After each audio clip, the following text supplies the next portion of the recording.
phenomenal. To me, it's the greatest piece of art ever created. I haven't watched Bleach. Okay. And the moment that I was like, Black Clover is dead to me.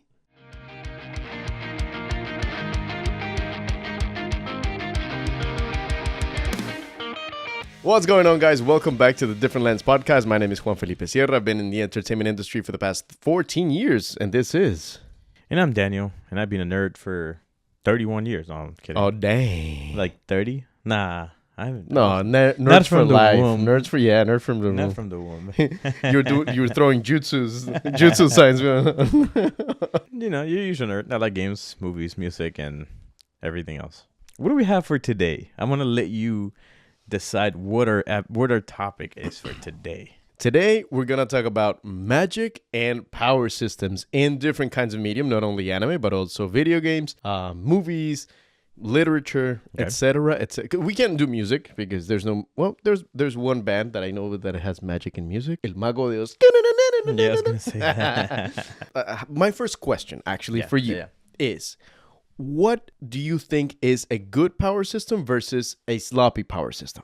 Okay. And then how would you define the power system? Power system, for example, could be magic, could be superpowers, could be radiation. I don't know. Could be like for example in solo leveling where it's like a video game kind of thing.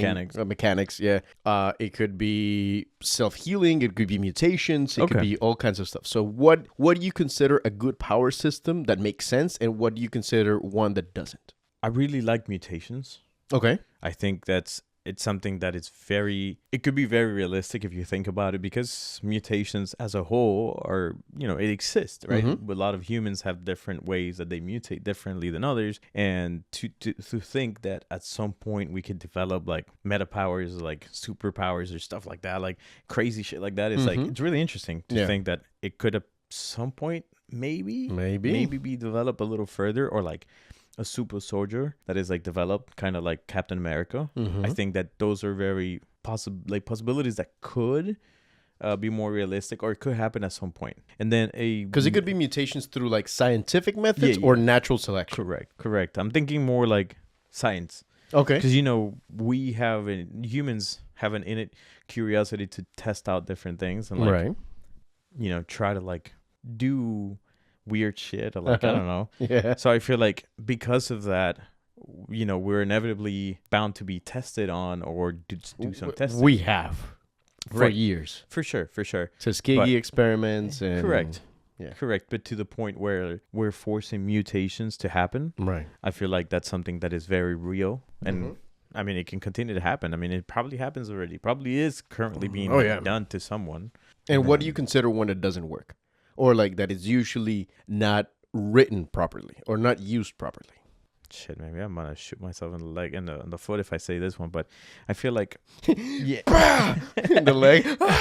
I feel like Avatar has a really, really good model that hasn't been really well explored in other stuff. Like Avatar did really, really good, right? To the point where like we don't see some like of that system somewhere else applied the same way or just as good as they did it. Like like nature powers, like powers based on nature and stuff like that. Okay, like I feel like they reached the top and like they made it so good that like I personally haven't seen anything or I haven't played a game that has a lot of that. Probably aside from like the infamous games that they have the electricity and stuff like that. You know what I'm saying? Like it's been like iffy. Like Avatar did so good that it's just sure there's some anime and stuff like that have it, but it's kind of not nature like firebenders and airbenders and stuff like that. It's very like Now let me ask you something, because before I give my answers, because this is something that has been like a hot topic in the like Avatar community. When Legend of Korra came out,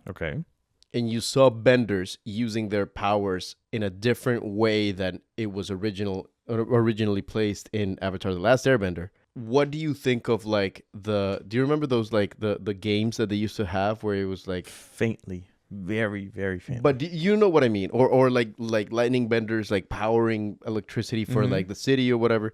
What do you think of those different non-traditional applications that they had?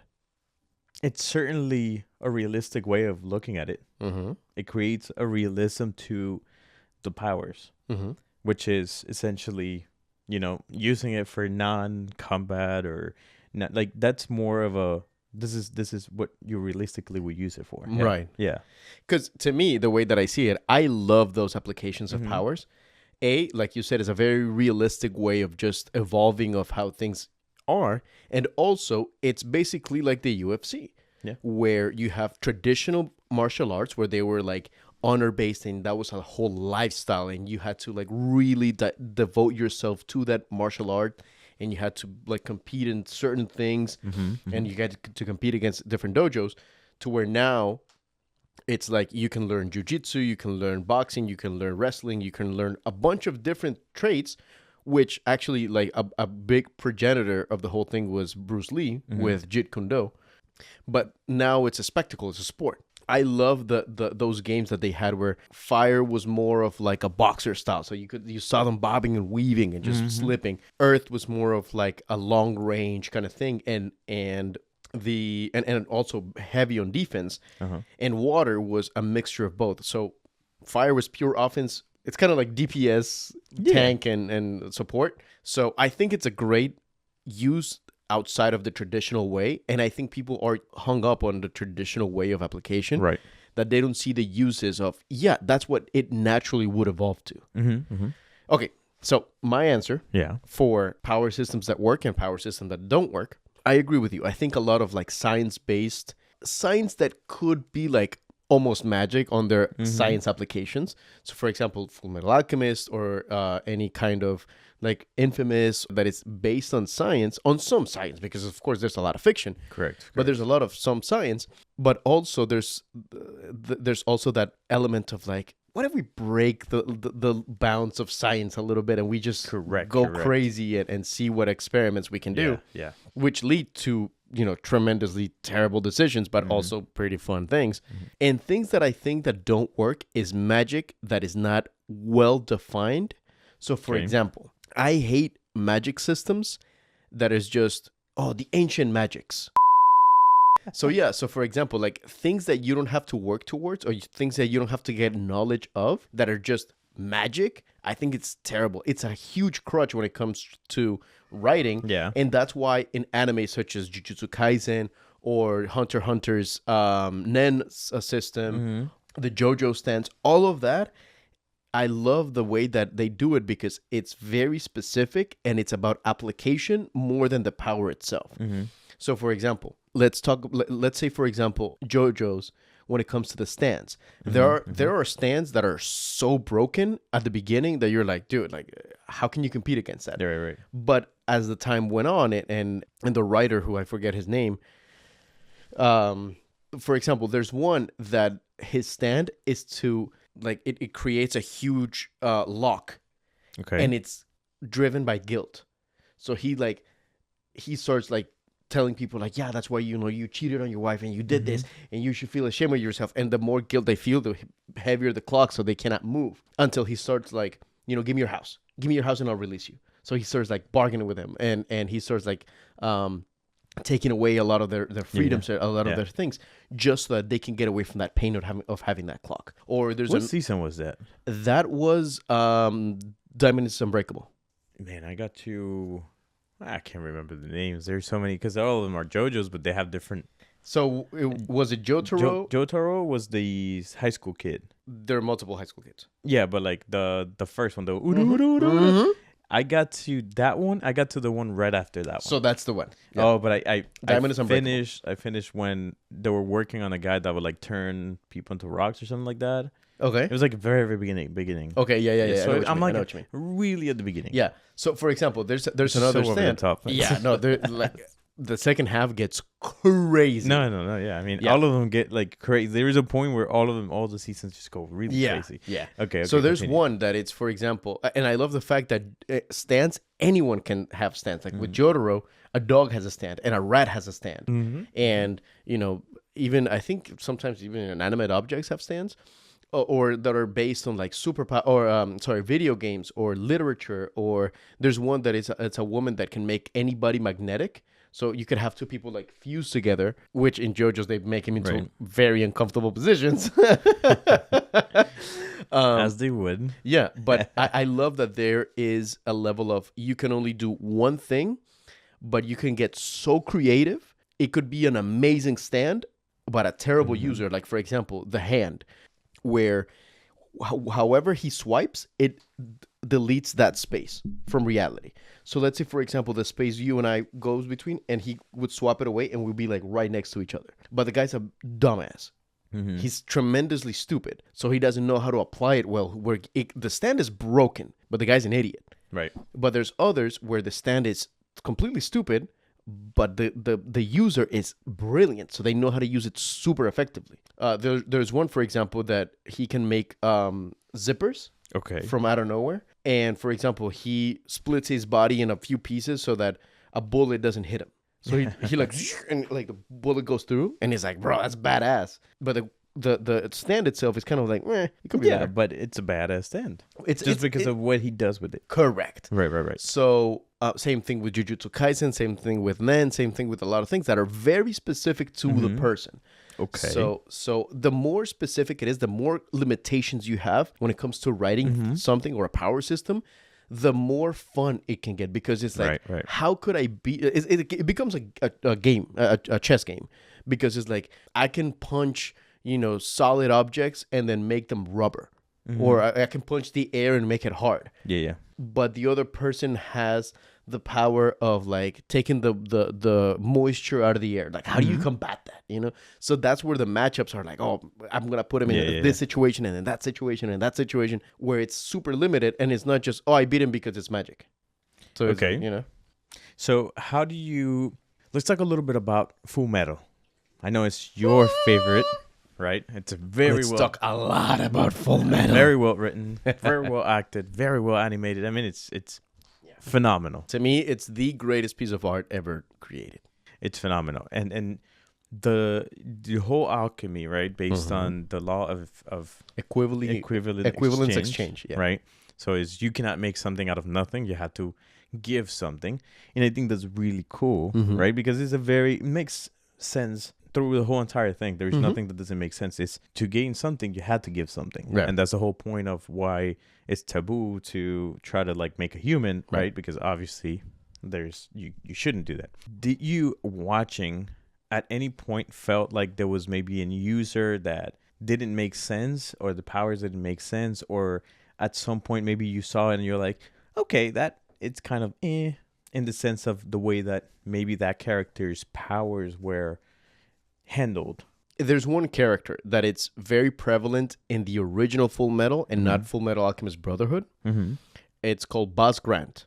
Boss Grant has the power to like make anything into like a weapon, basically like cannons or like chains or whatever. The way that he gets defeated in Brotherhood, he goes out like a bitch, like a punk. He does. In the original, you see him a lot more, whereas he's like an investigator. He is, very, very like, come with me. You need to do this. You need to do that. Like, we're investigating you. Blah, blah. Yeah. And when he goes out in that series, you're like, damn. Yeah. They took out Boss Grant. You felt it. Yeah. More. In Brotherhood is like second episode, he's dead. And you see him in 2 scenes. Yeah. And to see the importance that he had in the story, in the backstory of like the Ishval and Civil War, to see him now just go out like a punk is like, Rrr.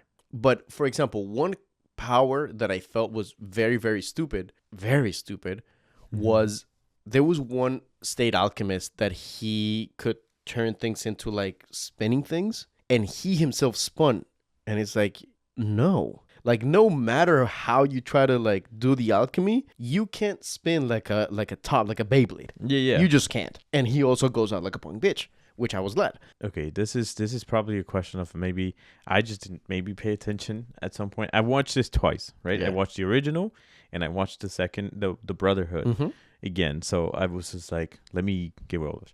But one thing that I was there that I maybe I missed is Roy Mustang.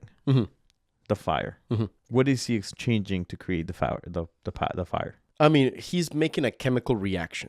Okay. So that's why he has to have his gloves. Right. Which create a spark. So what he can control is the trajectory of how how he can make a path of oxygen so that the fire could go in that path of oxygen. Got it.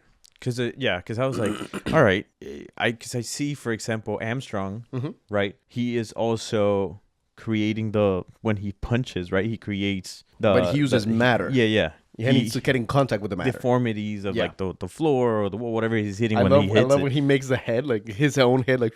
Yeah. So, it was like, okay, cool. Or the one that you just mentioned at the beginning. Boss Grant. Yeah, creating the weapons, but he's using stuff to create those. Yeah. Or even, Jesus, his name just slipped my mind. Ed, right? When he touches the floor and then he gets the what is it?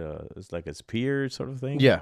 But they're using that exchange. But so that's what I was like. I forgot. But if you remember, I'm so nerding out about this. Yeah. So that's the whole point. In Full Metal Alchemist, they say that alchemy is the science of construction, destruction, and reconstruction. Yes. So if you were an alchemist, right? Let's say you were a state alchemist. What power or how would you use your alchemy? What would you? Because technically, I guess they develop these by studying and doing a lot of stuff. So it's more like they train for this, right? But let's say you became a state alchemist. You're so gifted that you become a state alchemist.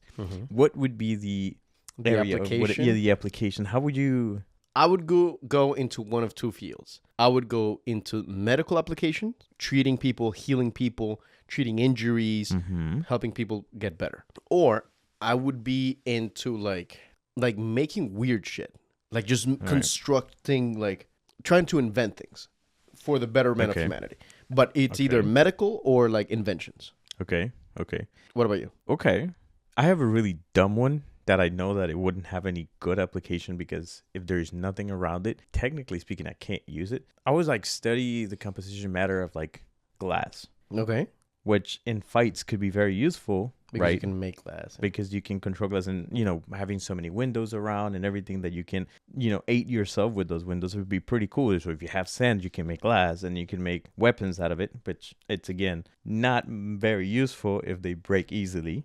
But I'm sure you can get to a point where you make them really strong and stuff like that. But I also feel like if you're in the middle of nothing, if you have sand, technically you can make but if glass. You don't have any sand, I don't know if you can make glass out of the ground, there's different types of sand, depends on the silica content. But I think that would be cool. Like a glass maker that you're fighting them is like an alchemist that controls the glass around them. Like, I don't know, I think that'll be interesting to see, or like make images or like deception through having like mirrors and everything like that. I think that'll be be pretty cool.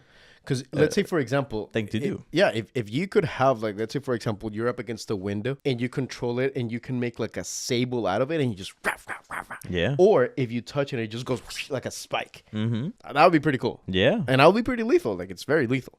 You touch it and then you make it into very tiny particles that just fly out really quickly, but you can't barely see them. But like, for example, they can incapacitate, like they go to your eyes or something. So like if you're going to get attacked, imagine just like really tiny piece of glass that you can't even see just go through your eyes or something. That'd be pretty cool. Because you're like, oh, fuck, and then... What the fuck? The reason why I would love a medical one, because you could... Medical doesn't mean you have to... It could be better for someone. Kind of like Unohana from Bleach. I don't know if you know that part of Unohana's Bankai. I haven't watched Bleach. Okay, so do you mind if I give you a bit of a spoiler? No, I probably watched it and I freaking forget about it. Okay, so do you remember Captain Unohana? I haven't watched Bleach. Oh my god, I literally just... Okay, sorry. My bad, I'm so sorry. Maybe I've seen a clip or something. There's a captain that has like a braid. It's a woman that has a braid on the middle of her chest. She used to be, like, her Bankai is about torture. Okay. But she went into the medical field so she could heal the person, so she can torture them more. That's pretty dark. That's dark as fuck. But if I know that I could heal someone, I would do it. But if I'm in a war setting, I'm like, okay, I need to torture this person. I would like do some shit to like, get them to like, and then heal them and be like, okay, you're good. Okay. And do it again. Okay, you're good. Those are cool. Yeah. Applications for alchemy. I think those are really cool ways of using it. Because like I said, when I was like watching it, I was like, man, imagine, I don't know why in my head I was like, there's so many different ways of the application of it, but I was thinking like glass would be an incredible one. Yeah, for sure. Especially and like cities, yeah. the sand, you know, the whole entire sand dune between Shashing, I think it's called. Shing. Yeah. Shashing. I don't know what the fuck I say. Shing. And where they are. Amestris. Yeah, Amestris. All that sand there. Imagine what you could do. And you know what you could also do? You could blind a person. Mm-hmm. Like, for example, let's say you're being chased and, you know, it's the middle of the day. You just position a few light rays and just whoosh, like blind a person or burn their corneas or whatever. Or you can start fires and shit. Yeah. I mean, I think it's a very cool power that affects like really well written. Yeah, it's very well written. It could have been a phenomenal villain or a phenomenal ally. That would have been cool. So, I have another question. Okay. You're more versed into like magical stuff. I don't tend to like a lot of fantasy stuff. Okay. I know that you've watched Lord of the Rings. I know that you've watched like a few things. I haven't watched Lord of the Rings. If you have a problem with it. Yeah, but I watched it a long time ago. I mean, they're old movies. What do you think? Like, what do you think is a good application of magic that it enhances the story, but it's not the focus of the story? Okay. Like, what do you think? It's a good magical item that it's like, oh, it's part of the story, but it's not. Everything is magic. Yeah, not like Harry Potter. That like everything is based on that magic. Yeah, correct. Well, I definitely really liked, and some of you may or may not like, but if you haven't watched it, I recommend it. It was a really fun movie. I really like Dungeons and Dragons. Oh, the recent one. Yes. Okay. Where I don't know if you watched it. I watched a little bit. I haven't seen it. Was the whole a pretty fun movie. Like it's one of those movies where you're like, it's not gonna be great. Yeah, you have to turn off your brain. Yeah, it's not gonna be great, but it's not gonna be bad. Mm-hmm. So at the end of the day, I sat down to watch it, and I actually enjoyed it. And I feel like the application of magic, because it's Dungeons and Dragons, it's a combination of there is magic, but that's not the whole point of the story. But it's a very significant part of it. There is a droid that changes. There's a really cool scene where she's escaping the castle. Sorry, there's a really cool scene where the droid is escaping a castle, and she turns into a bunch of animals, and she's being hunted, and she's trying to leave. I don't know if you've seen that scene or no, but she's trying to leave. But I've played enough Dungeons and Dragons, and I'm like, yeah. So she's turning into a bunch of animals, trying to leave, and I think that scene is so fun to watch. But there is different ways that they apply magic, and actually, I was watching a video that the guy that is the mage, or like the plays the mage, he said that when he was doing the movie, he was making the hand signs, and he's like, I'm just gonna leave it to the editors. I'm just gonna make a random sign, which is cool because obviously, I'm sure for editing purposes that was probably a nightmare. But you know, again, I think it was a cool way of showcasing that there's magic within that. So I think Dungeons and Dragons does a really good job because magic might not be the central of the story, but it's something that could aid the story very well. Mm-hmm. You know, similar to what happens when you play games on Dungeons and Dragons or when you play Baldur's Gate, which is not the central of the story. There's a really cool central story about the Mind Flayers, but it's not. Magic is not the center of it. Right. You know, it's aided. You can be a mage if you want to, or you can just be a Buddhist. Buddhist, not a monk. Sorry, a monk. Yeah. A monk, thief. You can be a bunch of rogue, stuff. Yeah. Which is great. If you haven't played Baldur's Gate, I highly recommend it. It's a really fun game. Okay. The story is really well written, and it has some of your homeboys in there. So. I know some of them. Yeah. What else? Let me think. Sometimes I hate that I'm doing that. It's like, oh yeah, I know some people. It's like, it sounds so conceited. I'm sorry. It's not.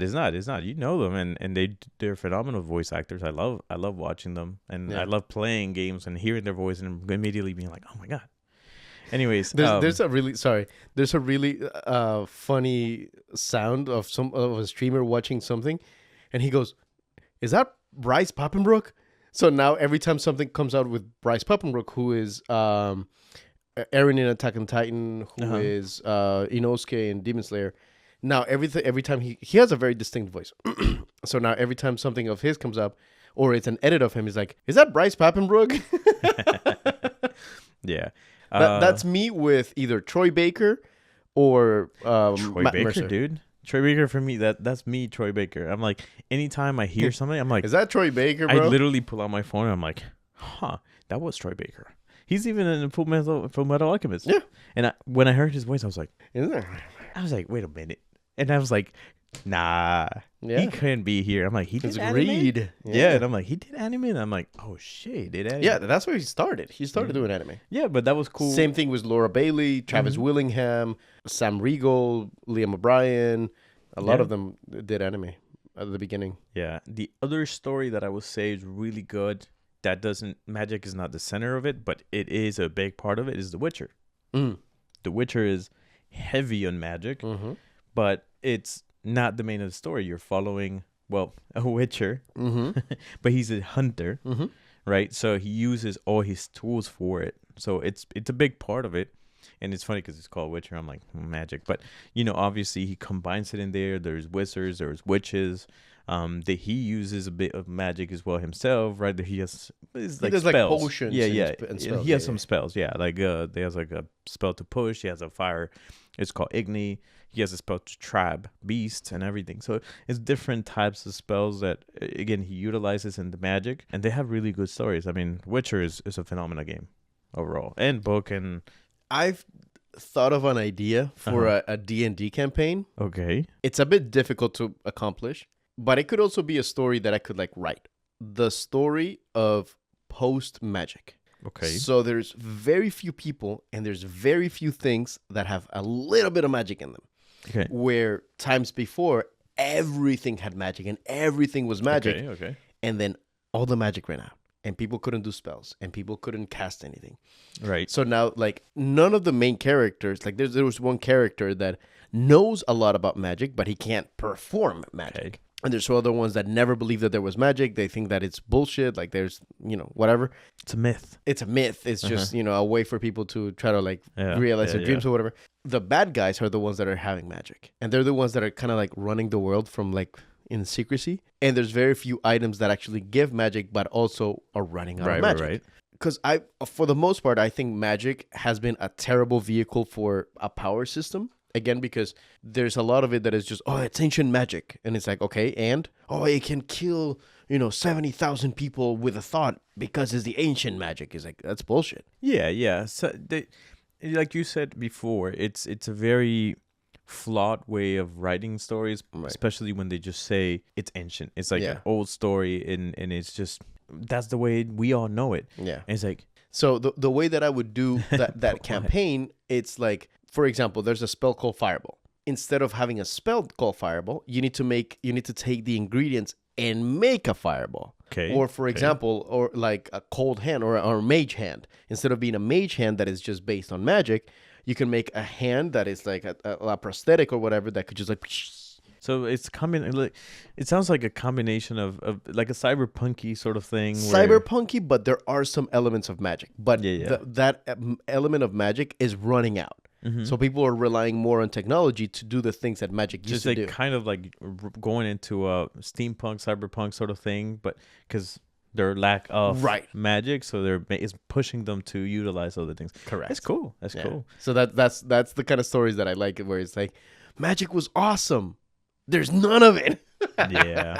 Yeah, I think definitely it's something that should be explored a little bit more, because that story of just knowing magic, or everybody there's a character that shows up and it just knows magic is like it's cool. Like for example, like if you have something like Full Metal but with magic, unless it's set up in that world, unless like the world is about that, like kind of like the Avatar, where like everybody just uses the powers instead of like it's some people can, some people cannot. But even then, like I love, for example, like Naruto or like something like that you have. Well, Naruto is not a good example, but like for example, that you have only one kind of magic, that you can't just tap into magic as a whole, where it's like you could only do fire magic, or you can only do ice magic, or you can only do wind magic or whatever.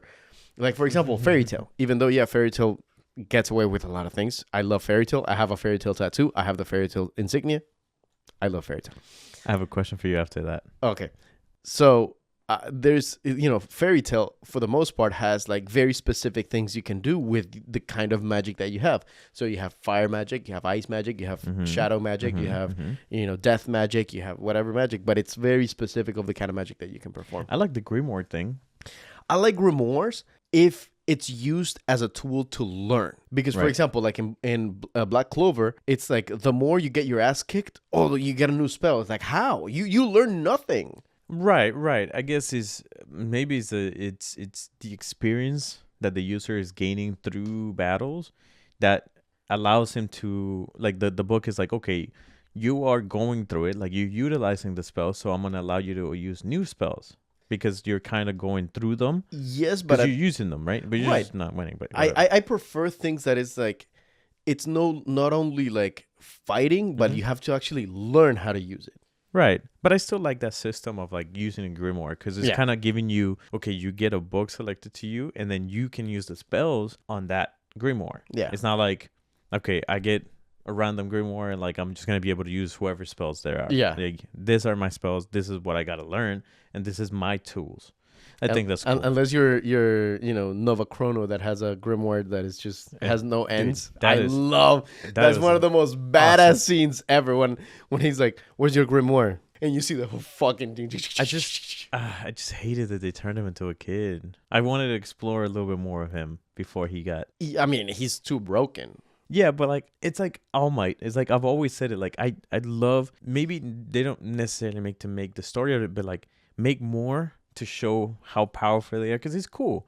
Like get a chance to see more of it. Like All Might, like those chances where you get to see All Might, you understand why he's All Might. Yeah. Like every time All Might's on screen, you understand it. You're like, that's the power. That's a symbol of peace. Exactly. Yeah. So like it makes you like, oh my God, All Might's about to fight. Every single scene that All Might is about to fight, and he's like, I am here, and you see the Texas boom.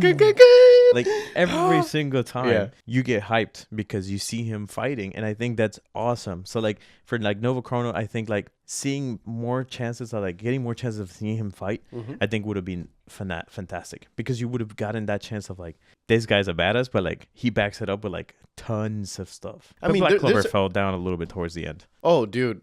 To me, sorry, before your question. Yeah. There's a very specific moment where I went, Black Clover is dead to me. Is fucking dead to me. And I was so into the story up until that moment. It was a phenomenal story. Why? Because it was about perspective in war, perspective in battles. Yeah. There's no good and bad. It's all about perspectives. I love that, because I was like, that is brilliant. Yeah. Because you're showing how the humans betray the elves, and now you're seeing how the elves betray the humans. Exactly. So there's no bad guys. There's no good guys. It's all about perspective. And the moment that I was like, Black Clover is dead to me, is when there was like, oh, just kidding, it was a demon dude. I'm like, fuck demons, bro. Yeah, they introduced another race. Leave it at that. Leave it at elves and humans that are just perspectives. There's no good guys. There's no bad guys, because now you have a bad guy. But the bad guy is demons, because they control everything. And it's like, why? You had such a great recipe. Why did you piss on it? I just feel like my plausibles were tremendous. I'm sorry. I just feel like that's an issue with a lot of anime, where like they have a phenomenal story going, and I don't know if it's just because they run out of things to think about, or they just want to add a little bit of fluff to it, or they want to keep on going with it, that they just start adding shit that just doesn't make sense. Like the biggest example, and I'll die on this hill, but I will always say, is One Piece. No, they have so much filler. I mean, they do. The anime. Yeah. In the anime. Well, yeah, I'm sure the manga might not have as much, but there is so much filler, and I'm sure even in the manga they have a lot of filler in some places. But they're like the stories that are at the beginning and the end of the manga. When it's the sauce, it's the sauce. No. The sauce is good. It's just there's a lot of filler. There's like arcs that you can literally skip because they don't add anything to it. From what I've seen, look, listen. From the anime. Around episode 800, and I believe that I could have seen maybe half of that, and I would have gotten like really good of the story. But then there's so much fucking filler that I'm just like, that's why they're remaking One Piece. You knew that, right? Yeah. That's why they're remaking One Piece, where they're going from like 1,000 episodes to like 800 or 700 or 600, something like that. Yeah. They're removing a lot of it. Because there's a lot of it that was filler. Yeah, there's actually a few videos on TikTok that are like trying to like drink a Coke, but it's like one piece filler, and it's like they have a shot of the Coke, they have a shot of the Coke, they have a shot of the hand, a hand took it, and then you're bringing it up, you're bringing it up. So I do understand. The fight along with Doflamingo, it takes about 20 episodes for the fight. Yeah. Because they have to show everybody's perspective of the fight. And fine, they show Frankie fighting the guy with Senor the Ping, bro. That's the best fight, bro. Then they have to show where everybody else is throughout that story, right? And then you get to finally see Doflamingo with Luffy. And then it's like, okay, we're going to have like 6 episodes of that fight. And then they add more. Because they had to add the story of the Flamingo, how he became the Flamingo, how he became who he was, how he betrayed his brother, how his brother worked with Law. And then you get now 6 more episodes of like the Flamingo and Law and like his brother. And then you continue the fight with Luffy, but then they go somewhere else and they're like, and I'm like, just do the fight. That's for the fight to be like, right. End. That's a Toei model because they do the same thing in Dragon Ball. That's a Toei model. Yeah. I do agree that there's a lot of it that I'm like, dog. But there are some, like, for example, when they went into the whole, like, samurai chopper superhero shit, that is like, I don't want to see that shit. We're in the middle of fucking Dressrosa. Get that shit out of here. Okay. Which, what I'm trying to say? Yeah, I'm agreeing with you, but there's parts that I'm like, dog, you can't skip that shit. You just can't. I get it, but there's just so much is very skippable. Yeah. Like the other one that I can say for me personally, me was very skippable was on the elephant. I forgot the name. So? Yeah. I didn't find so as interested as. For me personally, I didn't find it as interesting. I just wanted them to get to this Rosa because I was like, I want to see Wano, sorry. Yeah. Like I wanted to continue the story so bad that I was like... yes and no. Yeah, sorry, because this is after this Rosa. So there's a reason why Zoe is not as impactful. It's because it's setting up... Sorry. Jesus. I'm sure you're the one belching from episode 1 to episode 25, motherfuckers. I know it comes back later. Yeah. I know there is a bigger importance later for it. Right. But it's the same thing as Whiskey Peak. Is the same thing as at the very, very beginning of Water 7. It sets up everything else. It sets up... sorry, it wasn't Wano. It was... From Zoe, it was... No, it's not Wano. I know, because I'm on it right now, and I stopped watching because that's when you first see Big Mom. Yeah, it's no, and also you get a peek of the big guy. Kaido. Yeah. It's the suicide guy. Zoe, that was pretty dope. Yeah, that was a pretty dope entry. As fuck. Zoe, it's okay. I'll tell you, it's Big Mom. I'll tell you an arc that for me was like, Right. The one in the ice. The one in the ice. Mm-hmm. There's like an ice family, and they're like going through an ice. Like they get how do you call that? Like they get the magma powers with the flags. I don't even remember. I'm trying to think where it was. It was like around an episode like 400 or 500. It's like so many episodes. Yeah. But it was like around there. Like they go into. They're like skating and shit. Yeah. No, that's complete filler. That's anime only. And I hate that. I hate that arc. And that was like a good chunk. That was like 20 episodes. Yeah. It was a big I hate that. And I was like, what am I watching? Yeah, no, I hate that. I hate that too. That I'll give you. I hate that. But there's other filler like there's good filler. The one where they have to be cooks inside a marine base, and they like it's one of the best. They have one of the funniest gags. Is when they're doing like the Tom and Jerry shit where like there's a guard and you see Luffy right behind him and he turns around and Luffy just goes to the camera and then like yeah. No, they do have great. Yeah, they do have great fillers, but with great fillers they also have horrendous fillers. And every time there's like a big arc, they have filler. Yeah. And that filler sometimes may be good, sometimes may be shit. Sometimes may be good, sometimes may be shit. Okay. What is your favorite arc or saga in One Piece? Because a saga is bigger and then arcs are like smaller. Yeah. I really loved Marineford. Okay, yeah. Marineford was really good. Yeah, that's a great one. Really good, especially when towards the end, when everything starts unfolding and goes crazy. Yeah. Wow. When Whitebeard takes his stand, last stand. Yeah. I also liked right before they go into Fishman Island that they're in that island and everybody starts showing up. Sabori, where everybody starts showing up at the end. Yeah. And then you get to see Kizaru and yeah, dude. But the dark Rayleigh. Silver's Rayleigh. Yeah. And I loved how Kuma showed up and saved them. Yeah. Like I that one for me was like, that That was great. And then time skip. Which I hated the redesigns on the time skip.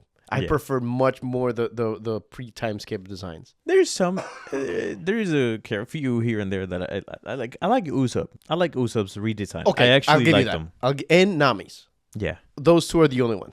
Robin, I hate it. Chopper, I hate it. Frankie, I fucking hated Frankie. Frankie was terrible. And then the whole Brooke becoming like famous and I stuff know, I like love that. that. I was like, it's just that his design I didn't like. Because I like how he was just very gentleman-y and just like a suit and that's it. He didn't have the fucking scarf and the then hat. he became this... I mean... Yeah. But for me, Usopp, when I actually have in my backpack, I have like a little tiny Usopp from that time skip because I just love the way he looks.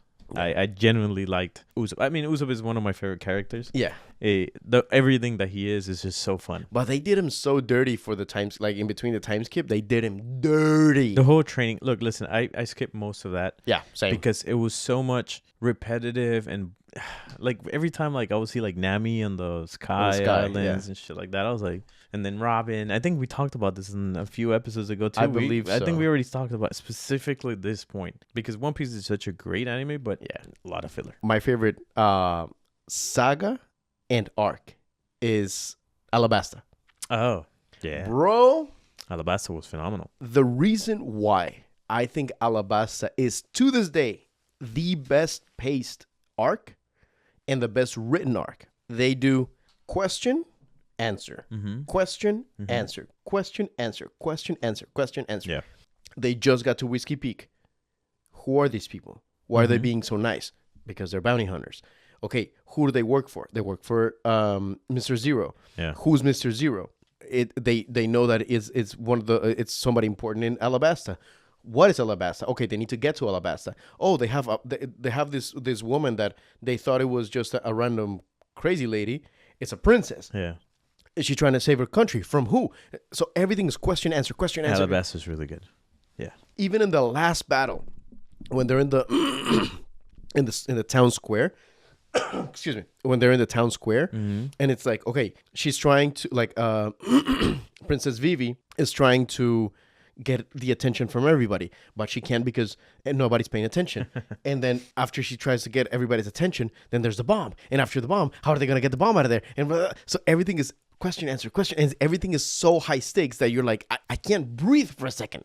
That's why I think it's by far the best written, the best paced, the best well, not the best animated, but the best paced and the best written arc in One Piece. I love that one. I actually didn't mind Dressrosa. Like I thought the motive behind the people and everything was as you start, because it's a story that starts unfolding as you go, and it really showcases how bad the Flamingo was. Yeah. Like how bad he really is. And I love the fact that you really start seeing how big of a villain he is and how bad he is, because he starts slowly building him. Like you first see him as they're like, oh, he's an emperor what? And then he has a whole, like, he's a king on this place, and then everybody like loves him, but then you start little by little starting to get more and more. And the toy soldier story, what a great story. To me that was like a really well executed in the terms of like building the villain toward the end. You always root obviously for Luffy, right? But like that one, like I really wanted to end him. Like I was like, just fucking kill the Flamingo. favorite antagonist, not even bad guy, antagonist. Who's yours? Mine is the Flamingo. Okay. By far. I was gonna say the Flamingo. Fucking guy, bro. I was gonna say the Flamingo. Like as I'm saying, I genuinely loved it. Yeah, I love Dressrosa. Like I said, I think he was a really well written villain. Yeah, like he was so calculated. He was really good. He was amazing. Don't forget, they gave us one of the best admirals. Fujitora? Yeah, dude. What an amazing power. Bro, every time he was in screen, the gravity, like, you're like, Meteor! Yes. I cast Meteor! Every time. Fucking great. The reason why I love Doflamingo the most, he is the most relatable to like real life. He's a businessman, but he's also really fucking shady, like most business people are. Manipulating governments behind their backs, which happens all the time. Yes. And he drops one of the hardest, one of the most fucking truest lines. Well, two of the truest lines. The first one is that kids that never known peace and kids that have never known war have different values. And you see it with like whether it's war or money or status or fame or anything like that.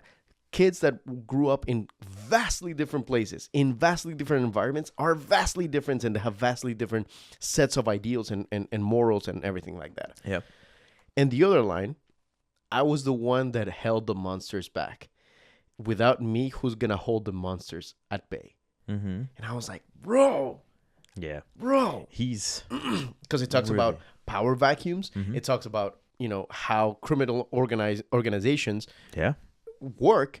And when somebody's taken out, everybody's gunning for a piece of the pie. It's really cool, and it opened the door. It set up the story for what comes next with Kaido and everything.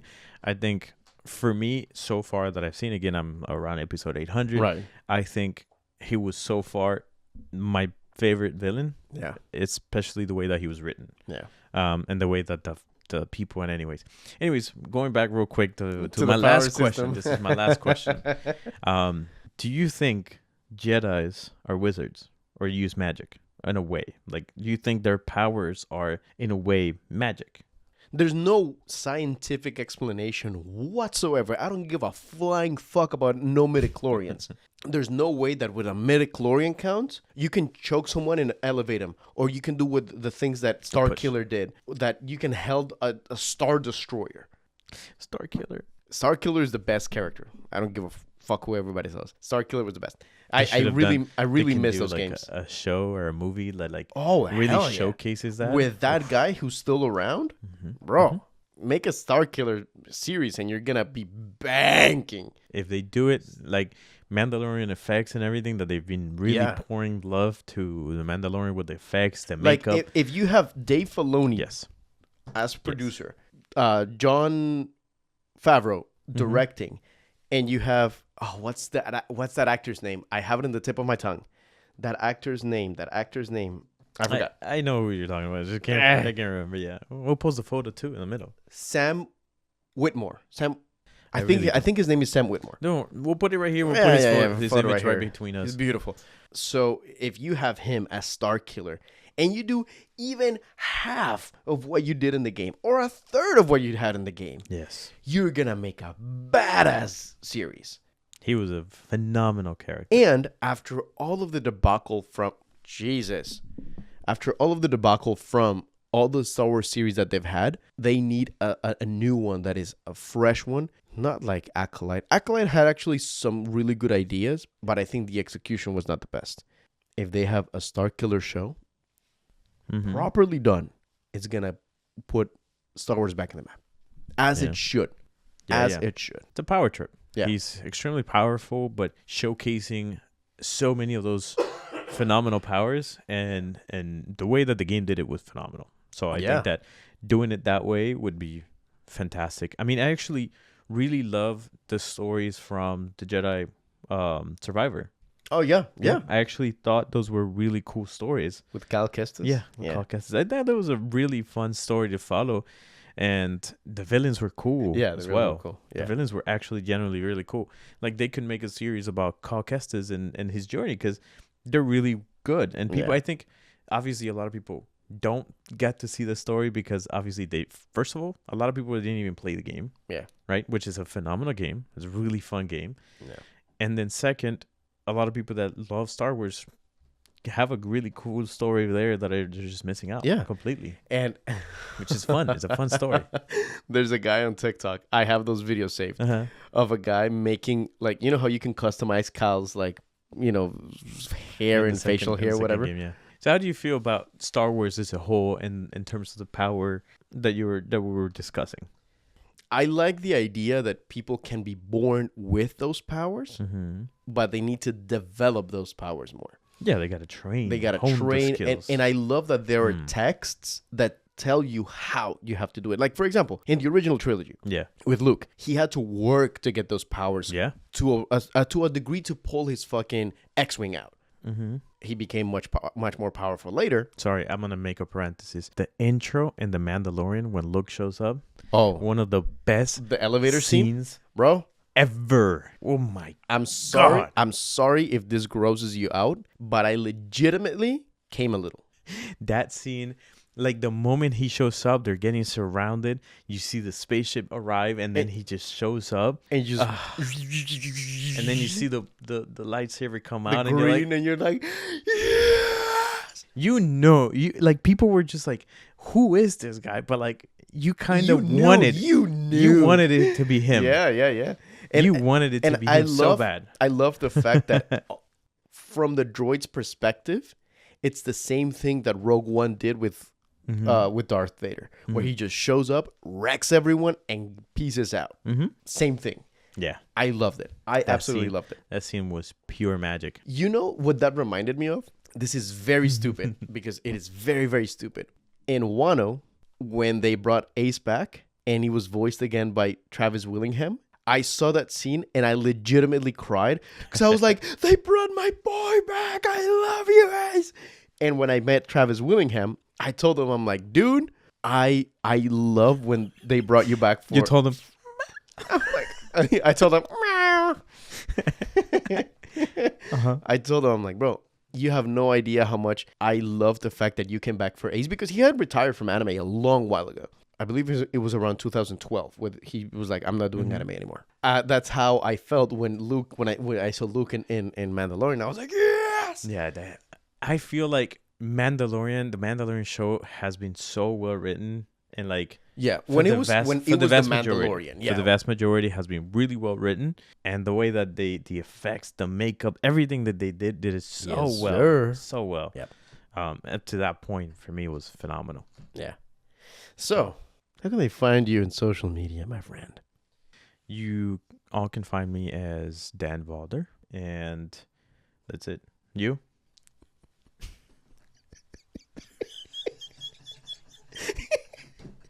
The table like it's just you looked at me like, huh?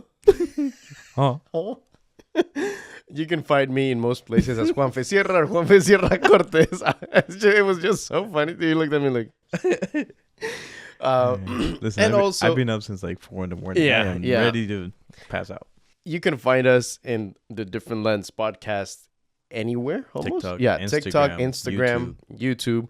Smoke signals. So let us know down in the comments below, what are your thoughts on what is the what's a great power system that works really well, and which one doesn't? Yeah, I was gonna say, what is the best wizard you've seen? And I'm like, wait a minute, where am I gonna say that? That's why I was like, so, or which powers you think are like really make sense, or which power you would like to have, or how would you fit with your powers in certain universes, kind of like how we did with Fullmetal Alchemist. Yeah. What would you do if in one of those movies you could place yourself, and what power would you have?